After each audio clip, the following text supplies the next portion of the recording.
Hello, thank you for watching. Alright, I recently watched another Kent Hovind debate. This was a recent debate. Some of my videos here have been my comments on very old debates. Excuse me. And I'll put a link in the description. It was a Dr. Mays he was debating against. I think he said he's in Auburn. And the debate, as far as I can tell, from the comments they were making, was supposed to be focused on common ancestry, whether we have it or don't. And have it with all life forms, not whether humans have common ancestry with other humans. And Dr. Mays was, wow. Kent Hovind definitely won the debate because he talked about things, and Dr. Mays just used some sophistry and the appeal to authority and appeal to majority. So, Dr. Mays said that common ancestry is a scientific model. No, it isn't. If you're defining science the way it should be defined, as what you can learn by testing and observation. In the past 100 years, some people have tried to change the definition of science because they want evolution to be science, and it's not seen.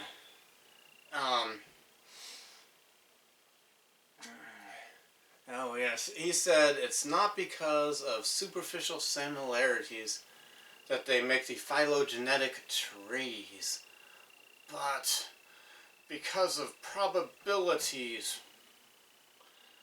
Now, he didn't make a convincing argument in my mind for what his premise was, that the phylogenetic trees that show everything related, show all life related to each other through a common ancestor.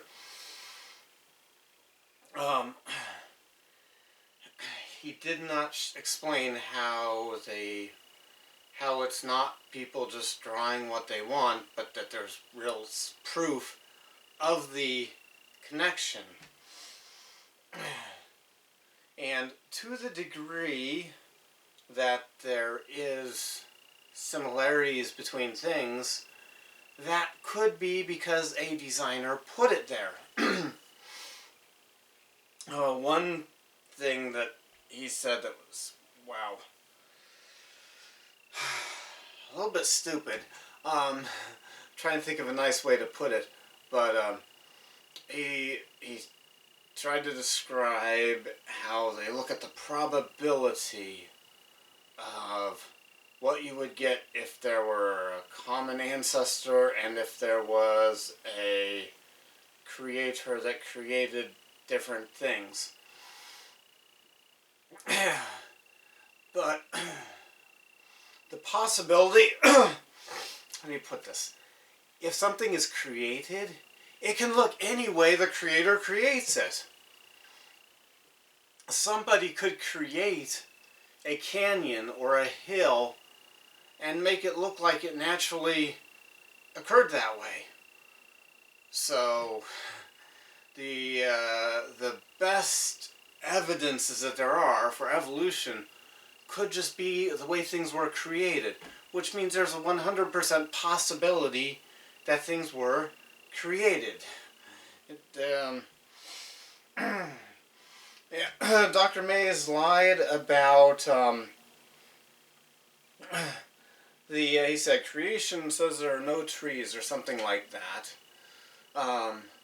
Creationists do not deny microevolution, which really shouldn't be called microevolution. It is extremely different from macroevolution. Just like we should not call it micro-flying when people jump. But jumping and flying are similar as microevolution and macroevolution. The different bears in the world may have a common ancestor that was one bear. And creationists are more than open to the idea. Believe that all the dogs and wolves in the world have a common ancestor that got on Noah's Ark. And it was a wolf or a dog.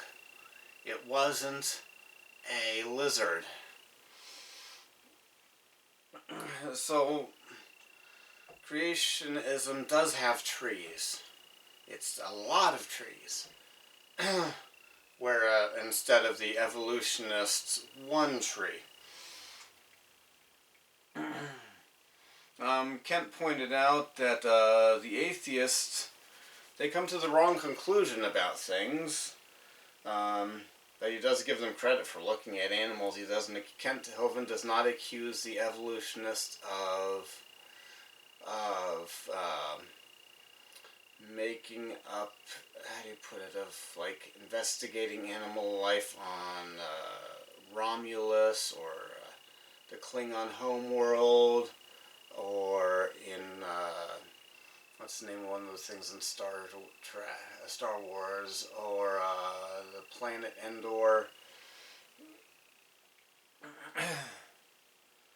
Let's see, what is...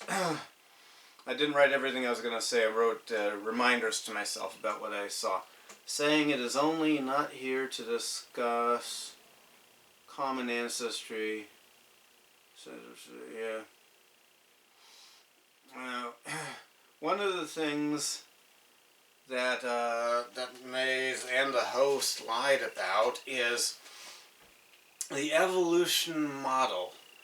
What you expect to find in it is different things being born. If everything has a common ancestor, that means at some point in time, something gave birth to something that was different than itself. That's a fact. That's what evolution teaches. And some people have the lack of integrity to deny that and say, no, no, no. Dr. Mays said, the evolutionary model predicts that humans will give birth to humans. That is a lie. No, it doesn't. If there's any validity to the evolution theory, there has to be something that gives birth to something that's not itself. And for it to be called scientific and not a philosophy or a religion, and you're free to have whatever religion you want and call it a religion, believe what you want. That is your right. In America, you have a constitutional right to do that. Everywhere in the world, you should be allowed to do what you want to, as long as you're not trying to force other people or make other people pay you money because of your religion. Believe what you want. That's fine. No creationist is trying to force evolutionists to be punished for their religious belief. We're just trying to keep science in the science classrooms. But, yeah, but at some point in time, something gave different, and you can't call it scientific if nobody has seen it.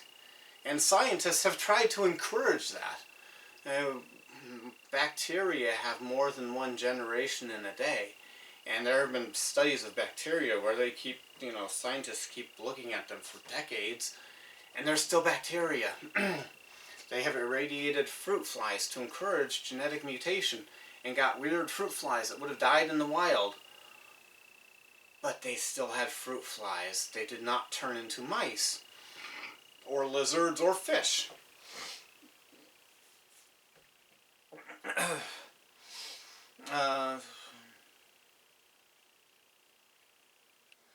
Oh yes, Dr. Mays thought explaining how a DNA scan works proves his theory. No, it doesn't. No, it doesn't. Yeah, one of the things that Dr. Mays said, you have no test For your theory, Kent Hovind, there's no test for your theory. So it's, he was basically saying that Kent Hovind's Kent Hovind sometimes merges his scientific and his religious beliefs, but he's honest about it. Kent Hovind is honest about what he believes scientifically and what is his religion. And sometimes he talks about them together, but he's honest about which is which. But so the false accusation was made that Kent Hovind has no test, and so we can't scientifically consider his beliefs or theories. But Kent Hovind had a really, really good test. He said to test his theory, you should just go to the maternity ward of a hospital and you'll see that people are giving birth to people. That's what the special creation scientific model shows, that there are limits to the changes that can happen in animals without an intelligence and the power making the changes. Natural selection makes things worse and not better. To the degree that natural selection makes things better, it's because it loses information. Like a blind fish has lost the ability to see. It lost information for its eyes. The blind fish did not gain legs and fur.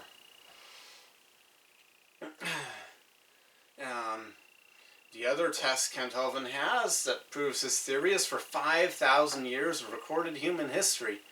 We have never seen something give birth to something that was not its same kind. Slightly different fur color, feather color, a little bit longer or shorter legs. It's still the same kind of animal, though. A short-legged sheep is not a dolphin. Maybe the ancestors of skinks had longer legs. But guess what? It's still a reptile. It did not become a fish. And one thing that Kent Hovind points out is, sometimes he points out, all that a line on paper proves is that somebody knows how to draw lines on paper. Now, it is possible for there to be lines on paper that outside those lines has proof. There are a lot of people in prisons right now, and some who have been executed, and I hope there were a very small or no. Ideally, I hope there are no wrongful criminal convictions. Well, the prosecutors put lines on paper. If they don't draw a chart that looks like an evolutionary chart with lines like that, they still are putting the lines in a sense that they're telling the people, this crime happened, he did it. Now, the lines don't prove it, but there could be proof, but the evolutionists talk about their charts and lines as if they're proof. Nah, that's not proof. You just proved you know how to draw lines on paper. Oh yeah, Dr. Mays said mutations aren't changing anything. Wow, he just contradicted himself there. He contradicted himself several times. He contradicted himself when he said that because what's the evolutionary theory? Genetic mutations cause the changes that turn the common ancestor of all life, which was a single-cell organism, into all the different life out here. So he contradicted himself there. He said missing link is a bad term. No, it isn't. We don't see something giving birth to something dramatically different in itself. So, for proof of Darwin's theory that there's a connection between all life, there has to be, if there were proof in the fossil record, you would need intermediate things. You would need you know, the fish with the fins that walk. You would need a cow with the nose going up the nose slowly to the top of the head, or the wolf with the nose going slowly to the top of the head. But we don't see that. And if we did see that, that still would not prove conclusively that things weren't made that way, because if somebody makes something, they can make it any way they want. There are similarities between all of the cars made by Ford, because they've got a plan to make something, and then they found something that works, and sometimes it's the same designer working on two different Ford cars. And Fords and Chevys, you know, common parts might not mean the same designer. I believe that we have the same designer that made Life on Earth. But you could still have different designers make things that look the same if they have the same goal for the thing they're making. You know, all the different car companies in the world make cars with round tires. There is not one square-tired car in the whole world. That's because that works. You know, so if there was one designer that made all the life on the Earth, or 100,000 designers that made all the life on the Earth, they found lungs that worked for mammals, and they, you know, they made lungs that worked for mammals for the other mammals. That is a possible way to get similarities between the animals.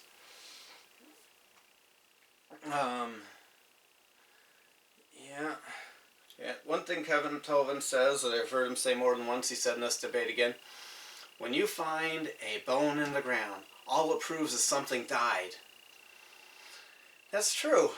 A lot of what people say about the fossils and the animals from long ago is their opinions and guesses, and maybe honest guesses, but an honest guess still is a guess if...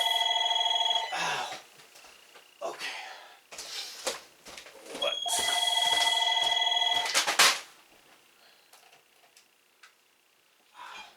Hello. Hey, you got me in the middle of a video. How you doing?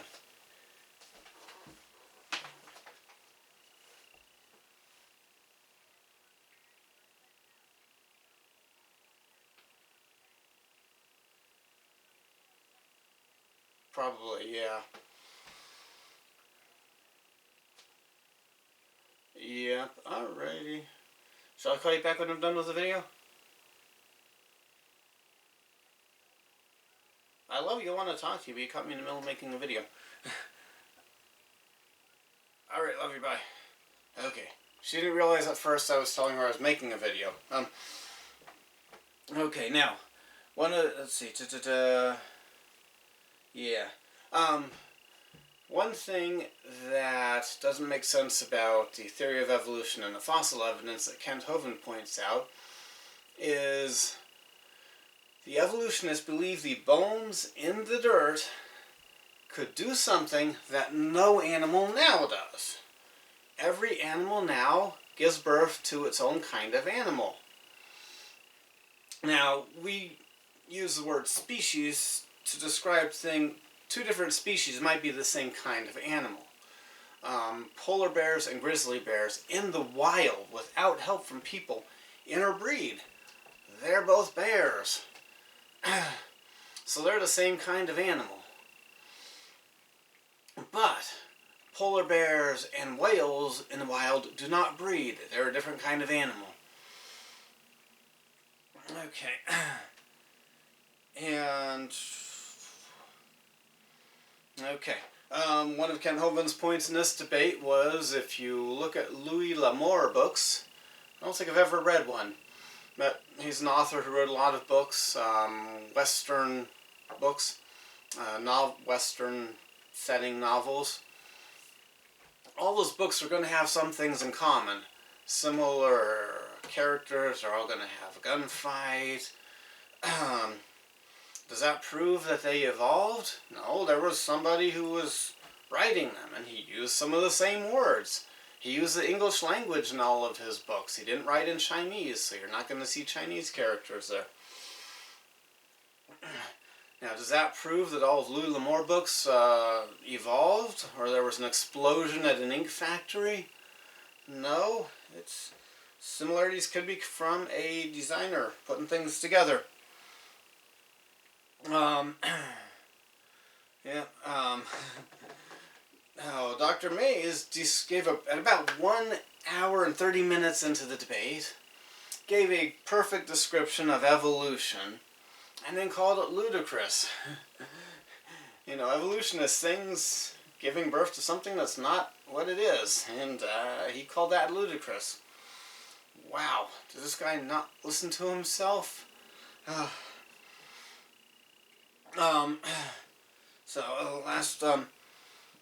One of his points was evolution is not a religion because people of different religions believe it, and he listed off different religions of people he knows who believe in evolution.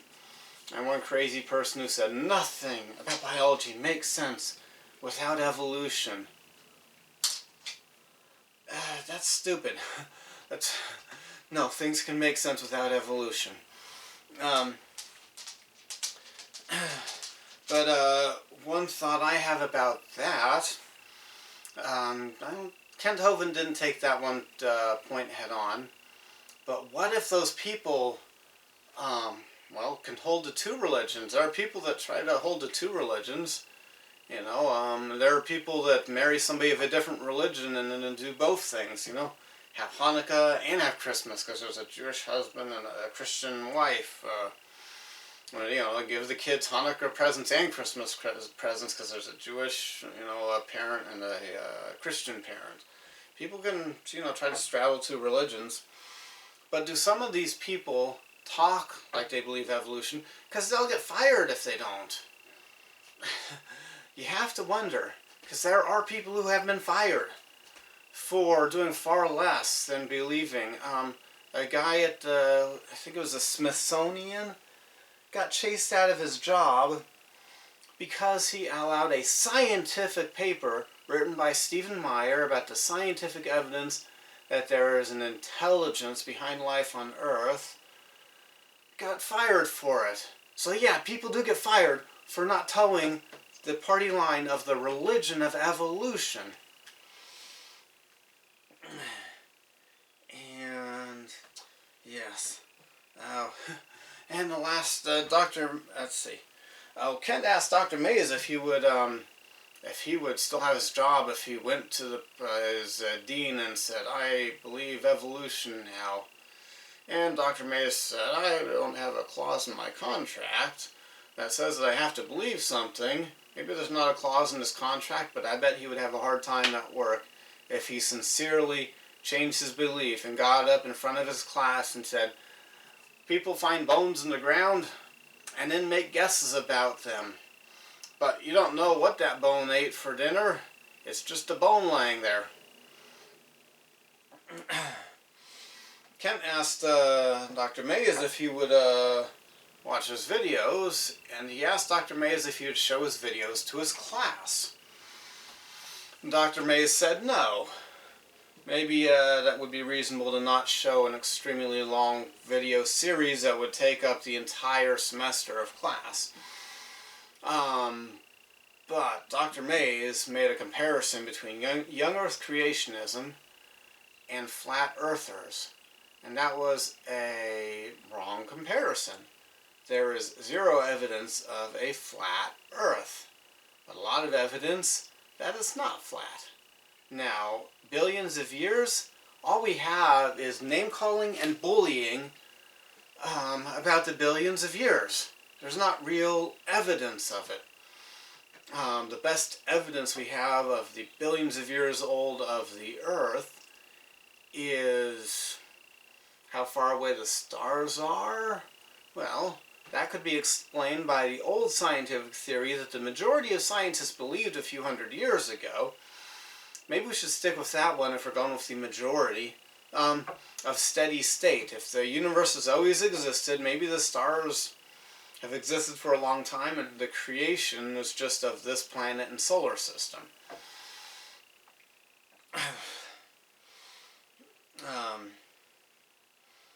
And the radiometric dating techniques that give us rocks billions of years old, those are based on some faulty assumptions, some unprovable assumptions. Now, if those assumptions were true, then the rocks would be billions of years old.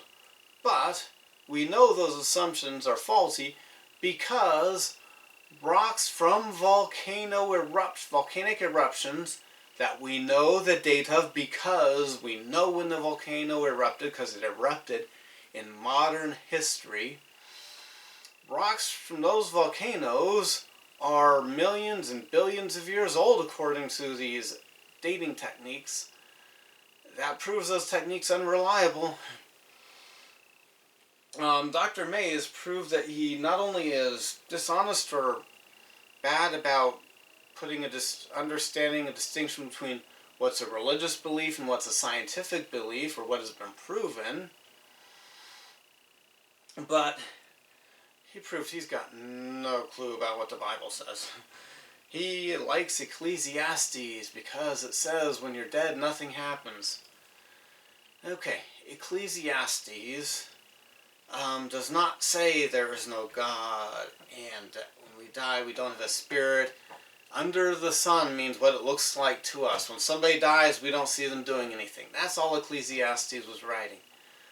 Not that there is no judgment coming, or heaven or hell in the future, but Dr. May has quoted Ecclesiastes as if that book proves or echoes atheism when it doesn't. Well, thank you for watching. You have a good day.